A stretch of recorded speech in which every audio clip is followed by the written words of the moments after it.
तो आज हम स्टार्ट करने जा रहे हैं न्यूक्लियर फोर्स। ठीक है, देख बेटा, न्यूक्लियर फोर्स जो होता है ये तो पता चल गया था हमको कि जो न्यूक्लियर फोर्स है वो न्यूक्लियस को बांधे रखे रखता है ना। अच्छा देखो, न्यूक्लियस के बारे में थोड़ा सा और समझते हैं। बोर्ड पे ध्यान दो, लिखते रहना आराम से, बोर्ड पे ध्यान दो। न्यूक्लियस के अंदर क्या क्या होता है बेटा? तो आप बोलोगे सर न्यूक्लियस के अंदर होते हैं प्रोटॉन। न्यूक्लियस के अंदर क्या होता है बेटा? प्रोटॉन होता है। ठीक है, प्रोटॉन होते हैं और क्या होता है बेटा? न्यूट्रॉन। प्रोटॉन के पास कैसा चार्ज होता है बेटा? Plus plus. कहने का मतलब है इनके बीच में क्या हो रहा है? रिपल्शन होगा। भले ही प्रोटॉन और न्यूट्रॉन के बीच में कुछ ना हो, या न्यूट्रॉन न्यूट्रॉन के बीच में कुछ ना हो, लेकिन प्रोटॉन प्रोटॉन के बीच में क्या होगा बेटा? रिपल्शन तो होगा। सेम चार्जेस क्या करते हैं? एक दूसरे को रेपल करते हैं। लेकिन ये देखो, रिपल्शन तो हो रहा है, लेकिन इस रिपल्शन को ओवरकम करके भी ये सारे के सारे प्रोटॉन कहाँ पे हैं? न्यूक्लियस के अंदर है। तो कहने का मतलब है दुनिया का सबसे स्ट्रांगेस्ट फोर्स होता है, याद रखना, सबसे स्ट्रांगेस्ट फोर्स कौन सा होता है बेटा? Nuclear force. तो देखो, the powerful force that binds protons and neutrons together inside the atomic nucleus overcoming the electromagnetic repulsion between the protons is called nuclear force. Proton के बीच के में जो रिपल्शन हो रहा है उनको भी ओवरकम करके एक जो फोर्स लग रहा है, जो न्यूक्लियस को बांधे रखा है या फिर प्रोटॉन और न्यूट्रॉन को बांधे रखा हुआ है, उस फोर्स को हम क्या बोलते हैं बेटा? Nuclear force. ऑब्वियस सी बात है, डेफिनेशन तो नहीं पूछेगा, पूछेगा क्या? इनकी प्रॉपर्टीज। मोस्ट इंपॉर्टेंट है, यहाँ से एक सवाल पक्का है आपका प्रॉपर्टीज ऑफ न्यूक्लियन से। ठीक है, तो देखो प्रॉपर्टीज ऑफ न्यूक्लियर फोर्स, अब ध्यान समझना। सबसे पहला जो न्यूक्लियर फोर्स होता है ये याद रखना है क्या? Nuclear force are the strongest force in nature. They are about 10⁻38 times stronger than gravitational force. एक हिसाब है, इनके बीच में एक रिलेशन होता है, इसको बड़े ध्यान समझना। सबसे पहले लिख रहा हूं मैं ग्रेविटेशनल फोर्स, फिर मैं लिख रहा हूं वीक न्यूक्लियर फोर्स, फिर लिख रहा हूं मैं इलेक्ट्रोस्टैटिक फोर्स, और फिर लिख रहा हूं मैं strong nuclear force. Weak nuclear force और यहाँ लिख रहा हूँ क्या है? Strong nuclear force. इनके बीच में एक रिलेशन होता है बेटा, ध्यान रखना है। क्या रिलेशन होता है? इसकी वैल्यू होती है 10⁻0 1, अगर इसको मान के चलते हैं या 1 मान लेते हैं, 10⁻1 होती है। तो इसकी पावर होती है 10⁻15, इसकी पावर होती है 10 इलेक्ट्रोस्टैटिक जो होता है ये होता है 36, और इसकी जो वैल्यू होती है 10⁻38। समझो इसको, यानी कि जो आपका न्यूक्लियर फोर्स है वो ग्रेविटेशनल फोर्स का 38 टाइम्स है, याद रखना, 38 टाइम्स होता है। कितना होता है बेटा? 38 टाइम्स। और इलेक्ट्रोस्टैटिक फोर्स से कितना टाइम है बेटा? तब बोलोगे सर 100 टाइम्स है। इससे कितना है बेटा? 100 टाइम्स है। 10 के बाद 36 में 100 मल्टीप्लाई कर दो तो क्या मिल जाएगा? 10 की पावर 38 मिल जाएगा ना। तो याद रखना आपको ये रिलेशन कि जो न्यूक्लियर फोर्स है ग्रेविटेशनल फोर्स से कितना टाइम्स बड़ा है? 38 टाइम्स। लेकिन जो आपका इलेक्ट्रोस्टैटिक फोर्स है उससे कितना बड़ा है बेटा? 10⁻2 टाइम्स। ठीक है, तो सबसे स्ट्रॉन्गेस्ट फोर्स होता है नेचर के अंदर, याद रखना है, पहली प्रॉपर्टीज है। दूसरी प्रॉपर्टीज क्या होती है? ध्यान रखना, दूसरी प्रॉपर्टीज क्या है? This forces are short range forces. क्या होती है बेटा? Short range forces. Short range forces का मतलब क्या होता है? ध्यान समझना, ये केवल कुछ कितने लेवल पे काम करती हैं? Only valid for Fermi level distance. कौन से डिस्टेंस पे वैलिड होती हैं? Fermi level distance. Fermi level distance का मतलब जानते हो ना? हाँ, 10⁻15 मीटर, यानी कितने छोटे लेवल पे काम करती हैं? बहुत छोटे लेवल पे काम करती हैं, फर्मी लेवल पे काम करती हैं। फर्मी का मतलब होता है 10⁻15 मीटर पे। ठीक है, तो इसका रेंज बहुत छोटा है, लॉन्ग रेंज पे ये काम नहीं करती हैं। दूसरा क्या है? Does not follow inverse square law. अब ध्यान समझना, इनवर्स स्क्वायर लॉ को फॉलो नहीं करती है। इनवर्स स्क्वायर लॉ को फॉलो ना करने से पहले आप इसको फॉलो करो, nuclear force is non central force. और नॉन इनवर्स स्क्वायर लॉ को फॉलो नहीं करती है, मतलब क्या है? जो फोर्स होता है यहाँ पे वो आर स्क्वायर के प्रोपोर्शनल नहीं होता है। लेकिन अभी देखो आप लोग मैग्नेटिक फोर्स पढ़ो, इलेक्ट्रोस्टैटिक फोर्स पढ़ो, ग्रेविटेशनल फोर्स पढ़ो, ये सारे के सारे किसके इक्वल होता है? F is equal to 1/r²। NEET 2022 का सवाल है ये। 4 फोर्सेस दे दिए, उनमें से बता रहा है, पूछ रहा है कि कौन सा फोर्स अलग है। तो ऑब्वियस सी बात है, कौन सा फोर्स अलग होगा आपका? Nuclear force. Nuclear force inverse square law को फॉलो नहीं करता है। अगला चीज क्या है? Nuclear force is non central force. Non central force का मतलब क्या? ध्यान दो, ये रहा एक बॉडी, ये क्या मान लो एक प्रोटॉन, ये मान लो दूसरा प्रोटॉन हो गया, तो ये पूरा का पूरा प्रोटॉन बॉडी टू बॉडी के ऊपर लगता है। ये नहीं कि इनके सेंटर टू सेंटर लगेगा, ये इनके सेंटर टू सेंटर नहीं लगता है, पूरी की पूरी बॉडी के ऊपर लगता है। दोबारा समझो, ये सेंटर टू सेंटर नहीं लगेगा, ये इसकी पूरी बॉडी के ऊपर लगाएगा, ये इसकी पूरी बॉडी के ऊपर लगाता है। तो याद रखना कैसा फोर्स होता है, नॉन सेंट्रल फोर्स। अगला, nuclear force is charge independent. Charge independent होने का मतलब क्या है, ये चार्ज के ऊपर डिपेंड नहीं करता। बोलोगे सर क्यों नहीं करता है, तो वैसी बात है क्योंकि ये प्लस प्लस के बीच तो कर रहा है, लेकिन ये देखो प्लस और न्यूट्रॉन न्यूट्रॉन के बीच भी तो कर रहा है, और न्यूट्रॉन न्यूट्रॉन के बीच भी तो लग रहा है। अगर हम मान लें कि यहाँ चार्ज के ऊपर डिपेंड कर रहा है, तो ये दो तो क्या हो जाएंगे, फॉल्स हो जाएंगे। तो इसलिए बोला जाता है कि ये चार्ज के ऊपर डिपेंड नहीं करता है, ये चार्ज के ऊपर डिपेंड नहीं करता, ये चार्ज के ऊपर से लेना देना ही नहीं है। ठीक है, यहाँ तक की बात है। ये चार प्रॉपर्टीज क्लियर है, चारों क्लियर है। अगला प्रॉपर्टी सबसे जरूरी सवाल, ठीक है, ये है बेटा फोर्स और ये है बेटा डिस्टेंस। ठीक है, इसको बोलते हैं न्यूक्लियर सेपरेशन। किस लेवल पे होता है बेटा, फर्मी लेवल पे। जब इसका ग्राफ बनाया गया, पेपर में फेवरेट सवाल है याद रखना, जब इसके ऊपर हमने बनाया तो अपने को देखो क्या मिलता है। जब बहुत छोटे लेवल की बात करते हैं 0.5 मीटर से पहले की, तो ये जो फोर्स होता है ना बेटा इनके बीच में, ये रिपल्सिव होता है। कैसा होता है बेटा, रिपल्सिव। रिपल्सिव होने का मतलब क्या है, प्रोटॉन प्रोटॉन कैसे होंगे, एक दूसरे को रेपल करेंगे, तो रिपल्सिव होता है। लेकिन जैसे ही डिस्टेंस 0.5 मीटर से ज्यादा होता है, कितना डिस्टेंस, 0.5 मीटर से क्या होता है आपका ज्यादा, तो इसका जो है अट्रैक्टिव नेचर निकलने जाता है। कौन सा फोर्स बन जाता है बेटा, अट्रैक्टिव फोर्स बन जाता है। कैसा फोर्स बन जाता है बेटा, अट्रैक्टिव। कहने का मतलब है अगर फोर्स की वैल्यू ग्रेटर देन 0 है या पॉजिटिव है, 0 है या फिर क्या बोले पॉजिटिव है, तो कैसा नेचर दिखता है इसका, रिपल्सिव। लेकिन उसके बाद जो इसका फोर्स का नेचर है, अगर लेसर देन 0 है और कैसा है बेटा आपका नेगेटिव है, तो इसका कौन सा नेचर दिखाई देता है आपको, तो याद रखना है अट्रैक्टिव। तो इधर देखो, इधर कैसा दिखाई देता है आपका, जैसे ही आप 0.5 मीटर से दूर जाते हो तो ये फोर्स कैसा हो जाता है आपका, अट्रैक्टिव हो जाता है। लेकिन उससे कम पे कैसा रहता है, ये फोर्स आपका रिपल्सिव रहता है।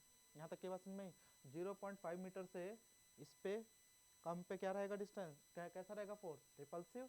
और उससे ज़्यादा रखोगे तो क्या हो जाएगा, ये अट्रैक्टिव। और एक समय के बाद क्या हो जाता है, ये कांस्टेंट। एक समय के बाद क्या हो जाता है, ये कांस्टेंट हो जाता है। कांस्टेंट होने का मतलब है ना अट्रैक्शन होगा ना ही रिपल्शन होगा, एकदम स्मूथ चलेगा। ठीक है, तो ये कर्व बनाना है आपको, जितनी पॉइंट लिखे हैं केवल इतनी ही पॉइंटों को लिखना है। फालतू की चीज़ें लिखना चाहो लिख सकते हो, जनरली मना करते हैं। ठीक है, ये उससे भी ज़्यादा जरूरी है। Graph between potential energy versus distance, distance versus potential energy का कर्व। जैसा कर्व बनता है आपका फोर्स का, वैसे ही कर्व बनता है आपका पोटेंशियल एनर्जी का। क्यों, क्योंकि जो पोटेंशियल एनर्जी होता है याद रखना, वो माइनस डी एफ अपॉन में डी एक्स के इक्वल होता है। ठीक है, सॉरी मैंने उल्टा लिख दिया, डी एफ की वैल्यू जो होती है माइनस डी यू अपॉन में डी एक्स के इक्वल होती है, ये भी होता है। ठीक है, ये भी एक पोटेंशियल का फॉर्मूला होता है, 11वीं क्लास में पढ़ाया जाता है। ठीक है, तो याद रखना है इन सब चीज़ों को, क्या कि जैसा बिहेवियर फोर्स का होगा वैसा ही बिहेवियर किसका होता है, आपका एनर्जी का। तो ध्यान समझना, जब पॉजिटिव रीजन होगा, पॉजिटिव रीजन का मतलब समझ रहे हो, इधर को एनर्जी कैसी होगी आपकी पॉजिटिव, इधर को एनर्जी कैसी होगी आपकी नेगेटिव। तो जब पॉजिटिव एनर्जी रहेगी, इसका मतलब याद रखना फोर्स जो होगा वो ग्रेटर देन 0 होगा। और उस समय जब होता है तो वहाँ पे क्या होता है बेटा, आपका रिपल्शन। लेकिन जैसे ये फोर्स आपका नेगेटिव हुआ, तो जो फोर्स हो जाएगा ये हो जाएगा आपका नेगेटिव, और यहाँ पे क्या होगा आपका अट्रैक्शन। ठीक है, तो ये कर्व बनता है आपका पूरा का पूरा, ये पूरा का पूरा, ये जो पूरा का पूरा रीजन है पॉजिटिव रीजन है, और ये पूरा का पूरा रीजन है कैसा रीजन है आपका, नेगेटिव रीजन है। तो यहाँ पे पोटेंशियल एनर्जी कैसी होती है, अट्रैक्शन को रिप्रेजेंट करती है, यहाँ किसको रिप्रेजेंट करती है, ये रिपल्शन को। पॉजिटिव फोर्स और एनर्जी हो तो रिपल्शन, नेगेटिव फोर्स और एनर्जी हो तो अट्रैक्शन। ये कर्व बना लो, ये एनर्जी का कर्व है, और जो पिछला वाला था वो किसका कर्व था, फोर्स का। ठीक है, बना लो, ये सारे पॉइंट्स को लिख लो, जल्दी जल्दी लिख लो। अब बेटा आखिरी टॉपिक है अपने पास, लास्ट टॉपिक। ठीक है, तो लास्ट टॉपिक है आपका न्यूक्लियर फोर्स। लास्ट टॉपिक क्या है बेटा आपका, न्यूक्लियर फोर्स तो हो गया। न्यूक्लियर रिएक्शंस लिखिएगा बेटा, nuclear reactions, last topic nuclear reactions. ठीक है, तो देखो भाई न्यूक्लियर रिएक्शन क्या होती है। ठीक है, अब ध्यान दो न्यूक्लियर रिएक्शन क्या होता है, बड़े ध्यान समझना। ठीक है, न्यूक्लियर रिएक्शंस क्या होता है कि जब एलिमेंट या कोई आपका अनस्टेबल न्यूक्लियाई है, स्टेबल न्यूक्लियाई है, ठीक है, अनस्टेबल न्यूक्लियाई है, वो स्टेबल होना चाहता है, या कोई एलिमेंट है जिसकी बाइंडिंग एनर्जी कम है, तो क्या होगा, जुड़ गया या टूटेगा। जुड़ने या टूटने से क्या होगा, वो ज़्यादा एनर्जी बनाएगा, बाइंडिंग एनर्जी, और जितनी ज़्यादा बाइंडिंग एनर्जी रहेगी उतना ज़्यादा न्यूक्लियस क्या होगा आपका, स्टेबल होगा। More the binding energy per nucleon more with the stable nucleus. ठीक है, यहाँ तक की बात है। तो सबसे पहले देखो, a process where atomic nuclei are changed through collision to form a new nuclides and a subatomic particles often releasing or absorbing significant energy। इस सारे प्रोसेस को क्या बोलते हैं हम, न्यूक्लियर रिएक्शन। कहने का मतलब क्या होता है कि मान लो अपने पास एक न्यूक्लियस है 92-235, इसके अंदर एक न्यूट्रॉन का बॉम्बार्ड करवा दिया मैंने, जैसे ही करवा दूंगा तो ये क्या हो जाएगा, हाईली अनस्टेबल। जैसे इसके अंदर हमने बॉम्बार्ड करवा दिया, हिट करवा दिया, तो अनस्टेबल हो जाएगा 236 92। अब ये क्या हो जाएगा बेटा, ब्रेक डाउन हो जाएगा। ये क्या हो जाएगा बेटा, ब्रेक डाउन हो जाएगा। ठीक है, ये हो गया बेटा अनस्टेबल, और अनस्टेबल होने के बाद ये क्या हो जाएगा आपका, अनस्टेबल हो गया है। अब ये टूटेगा और टूट के दो न्यूक्लियाई बनाएगा। तो जब दो न्यूक्लियाई बनाएगा ना बेटा, तो उस प्रोसेस में क्या निकलेगी बेटा, एनर्जी निकलती है। क्या निकलती है बेटा, एनर्जी। और उसी एनर्जी का यूज़ करते हैं हम न्यूक्लियर रिएक्टर के अंदर। उसी एनर्जी का यूज़ से आजकल बिजली भी बन रही है। जितने भी न्यूक्लियर रिएक्टर है ना, आजकल इसी प्रोसेस को फॉलो करते हैं। यूरेनियम की डिमांड इसलिए ज़्यादा है, बहुत ज़्यादा अमाउंट में एनर्जी निकलती है, 216 मेगा इलेक्ट्रॉन वोल्ट के आसपास एनर्जी निकल जाती है एक आइटम से, याद रखना। ठीक है, तो ये सारी चीज़ें जो होती है ये हमें पढ़ना है। दूसरी रेफरेंस देख लो, a nuclear reaction involves the transformation of one or more atomic nuclei when they are collide with each other or with some atomic particles like neutrons, proton, alpha particles। ठीक है, तो ऊपर वाला डेफिनेशन लिख लो, ऊपर वाला डेफिनेशन लिख लो फटाफट। अब देखो ये दो तरीके का होता है। कितने तरीके का होता है बेटा, दो। कौन कौन सा, टाइप्स ऑफ न्यूक्लियर रिएक्शन, यही पढ़ना है आपको। एक होता है बेटा फिजन और एक होता है आपका फ्यूजन। थोड़ा बहुत तो हमने पढ़ ही लिया था पिछली क्लास में, फिजन क्या होता है और फ्यूजन क्या होता है। फ्यूजन क्या होता है, जुड़ना, फिजन क्या होता है, टूटना। ठीक है, तो ये ध्यान रखना है। ये पहला वाला डेफिनेशन लिख लो, फिर उसके बाद टाइप्स ऑफ केमिकल रिएक्शन लिख लो, न्यूक्लियर रिएक्शन, फिर आगे बढ़ रहा है। ठीक है, तो इस दुनिया में हर कोई स्टेबल होना चाहता है, उसके लिए वो टूटता है किसी के साथ या किसी के साथ जुड़ता है, रिएक्शन। अब देखो टाइप्स ऑफ केमिकल रिएक्शन जो होते हैं बेटा, वो दो तरीके के होते हैं। कितने तरीके के होते हैं, दो। ठीक है, उनके बीच में हम कंपैरिजन देख लेते हैं। देखना इधर बोर्ड पे ध्यान दो। तो एक जो होता है बेटा उसको बोलते हैं न्यूक्लियर फ्यूजन, और एक को बोलते हैं क्या बेटा, न्यूक्लियर फिजन। फ्यूजन क्या होता है, फ्यूजन होता है बेटा जब छोटी न्यूक्लियाई, कौन बेटा, छोटी न्यूक्लियाई जुड़ के एक लार्ज वन बनाती है ना, तो इस प्रोसेस के अंदर क्या होती है, एनर्जी भी निकलती है।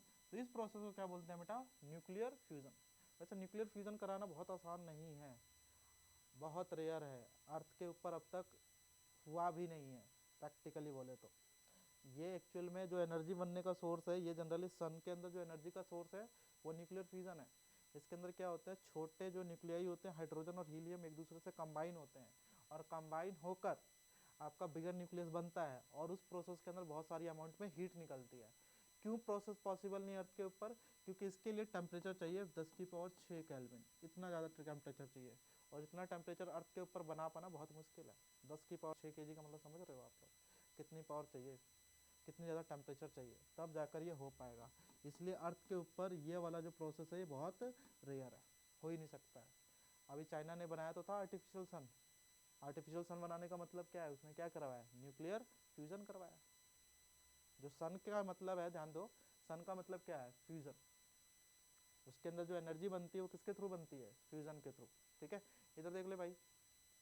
उसके बाद आता है बेटा फिजन। फिजन क्या होता है बेटा, the splitting of large nuclei into smaller once. जैसे कि मैंने अभी बताया, आप लोगों को एग्जांपल बताया था, देखो बोर्ड पे ध्यान दो, इसको थोड़ा समझ लो बड़े डिटेल से। जैसे कि एक एटॉमिक न्यूक्लियाई आपके पास यूरेनियम 92-235 दिखाई दे रहा है, यूरेनियम 92-235 है। ठीक है, यहाँ तक की बात है, इसको ध्यान समझना। यूरेनियम, यहाँ बता रहा हूँ मैं पूरा का पूरा डिटेल से, यूरेनियम 92-235। अब इसके ऊपर क्या करता हूँ, एक प्रोटॉन को, एक न्यूट्रॉन को बम्बार्ड करवाता हूँ, यानी न्यूट्रॉन हिट करवाता हूँ, इसका न्यूक्लियस है। अब जैसे मैं इसके अंदर क्या करूँगा, हिट करवा रहा हूँ किससे, न्यूक्लियस, न्यूट्रॉन से। न्यूट्रॉन का फॉर्मूला क्या होता है, 0n1, n का मतलब न्यूट्रॉन और एक का मतलब है एक न्यूट्रॉन का। जैसे मैं हिट करवाया ना, तो ये क्या हो जाएगा बेटा, ये हो जाएगा अनस्टेबल। अनस्टेबल होकर क्या बन जाएगा, 92-236। ये होता है बेटा अनस्टेबल न्यूक्लियाई। क्या होता है बेटा, अनस्टेबल न्यूक्लियाई। ठीक है, अभी तो स्टेबल था ये, 235 पे क्या था, ये स्टेबल था, लेकिन जैसे इसके अंदर बॉम्बार्ड करवाया मैंने, यानी कोलाइड करवाया किसके साथ, न्यूट्रॉन से, तो ये किस में कन्वर्ट हो गया, 92 236।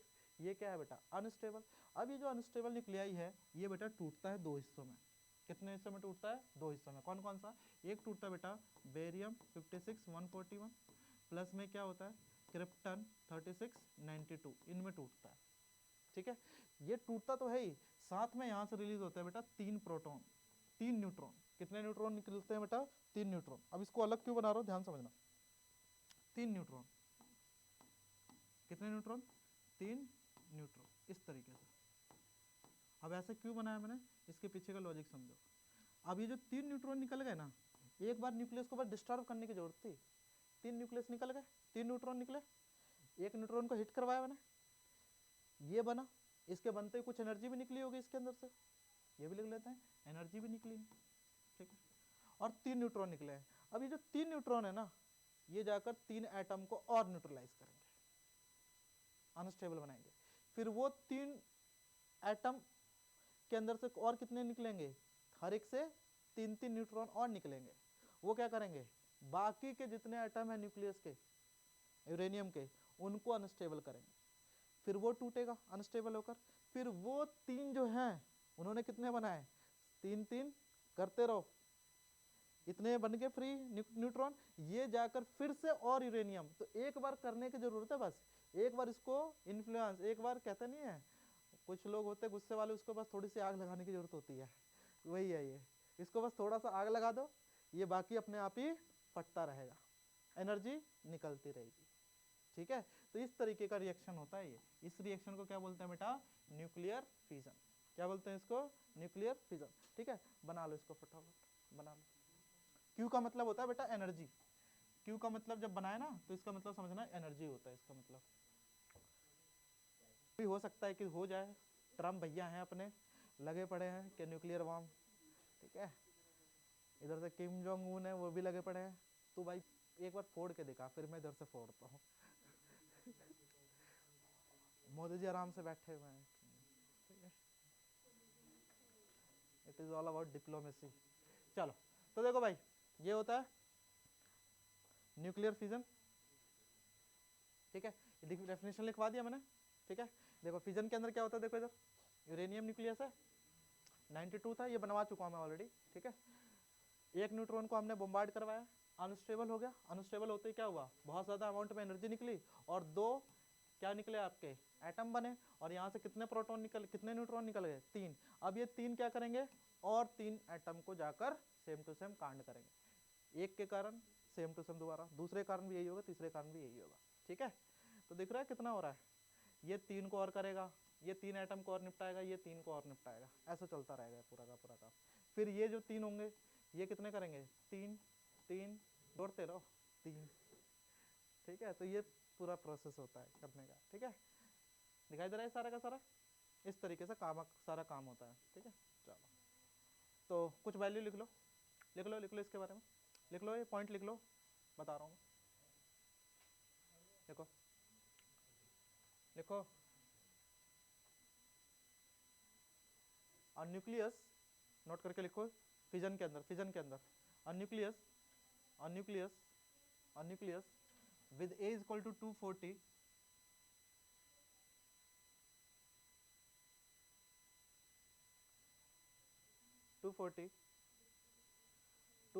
breaks into two fragments, each of A 120। ये सवाल मैं करवाया था न्यूमेरिकल, अगर याद होगा तो, each of A is equal to 120 में अगर टूटेगा, so the ये लिख लिया, so the total gain in binding energy is, 216 mega electron volt।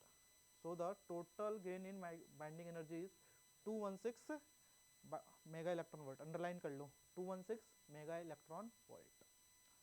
ठीक है, तो यूरेनियम टूटेगा ना एक, तो उसके अंदर कितनी एनर्जी निकलेगी, 216 एवरेज निकलती है।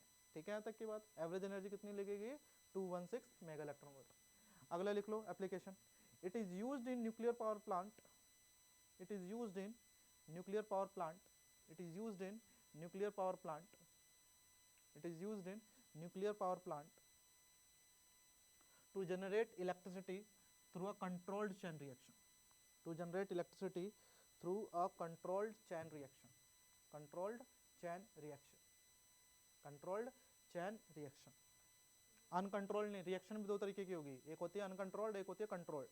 कंट्रोल का मतलब है जहां पर न्यूट्रॉन को रोक दिया जाता है. ठीक है, क्लियर है यहाँ तक की बात है? क्लियर है? ठीक है, अब लिखिएगा, ये सारे एग्जाम्पल है. ठीक है, न्यूक्लियर फ्यूजन. न्यूक्लियर फ्यूजन क्या होता है, लिख लो. न्यूक्लियर फ्यूजन का एग्जाम्पल लिखो आप. न्यूक्लियर फ्यूजन डेफिनेशन तो लिख लिया था आप लोगों ने, एक एग्जाम्पल लिखा था, एक ये एग्जाम्पल लिख लो. ये होता है सन के अंदर ट्राइटियम और ड्यूटेरियम एक दूसरे से कंबाइन होते हैं, कंबाइन होकर क्या बनाते हैं, हीलियम, और यहाँ से एक क्या निकलता है, न्यूट्रॉन, और साथ ही में क्या निकलती है यहाँ से बहुत सारी अमाउंट में एनर्जी. ये बनाओ एग्जाम्पल. इसको ऐसे नहीं लिखना है, ऐसे लिख लो 1:2 + 1:3 फ्यूजन होंगे, कंबाइन होंगे तो क्या बनता है आपका 2He4 प्लस में क्या निकलता है आपका एक न्यूट्रॉन. पेपर में ऐसा लिखा जाएगा, और साथ में क्या निकलेगी यहाँ से एनर्जी. इक्वेशन के फॉर्म में ऐसे लिखते हैं इसको. समझ में आया? देखो इधर न्यूट्रॉन इधर कितने हैं 5, इधर भी न्यूट्रॉन कितने हैं आपके 5. ठीक है, तो ये ध्यान रखना. डन. इसके बारे में लिखो, इसके बारे में लिखो. लिखिएगा,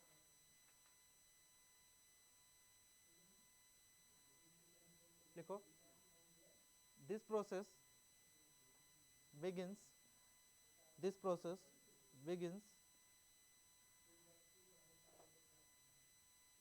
at the temperature of 10⁶ to 10⁸ Kelvin. 10⁶ to 10⁸ Kelvin, and is the source of energy in the stars.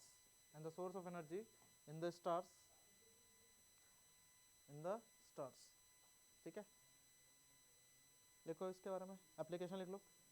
Application, this process release massive amount of energy and is the source of energy in stars like our sun where hydrogen isotope fuse to form helium. जहाँ पे hydrogen क्या होता है, combine होता है और क्या बनाता है आपका हीलियम बनाता है. ठीक है, लिख लो. अच्छा, एक रिएक्शन आपने किया था अगर याद होगा तो, याद है पिछली क्लास में 1:2 + 1:2 2He3 वाला था, साथ में यहाँ पे एनर्जी निकली थी, प्लस में एक न्यूट्रॉन था, याद रहा कुछ 0N1, साथ में 3.27 एनर्जी निकली थी पिछले क्लास में जो हमने पढ़ाया था. वो भी तो एक फ्यूजन ही है. ठीक है,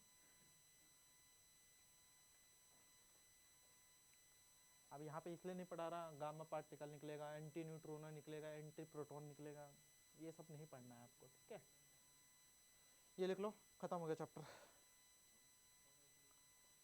ठीक है, आप लोगों का एक वर्क है, आधा पेज छोड़ेंगे आप लोग, ये लिखेंगे आखिरी topic nuclear fusion and nuclear fission. 5 minute कहाँ बचा, अभी तो टाइम अपने पास, 5 बजे तक क्लास है. न्यूक्लियर फ्यूजन, न्यूक्लियर फिजन, इसे आप लोग छोड़ दीजिएगा, घर से लिख लीजिएगा. ठीक है, ये सारी चीज़ें मैंने समझा दिया है, ठीक है, यहाँ तक की बातों को लिख लिया ना. चलो, खत्म हो गया चैप्टर. आगे का वो जो है मैं छोड़ रहा हूँ, वो आप लोग कर लेना. ठीक है, अब अगला चैप्टर स्टार्ट.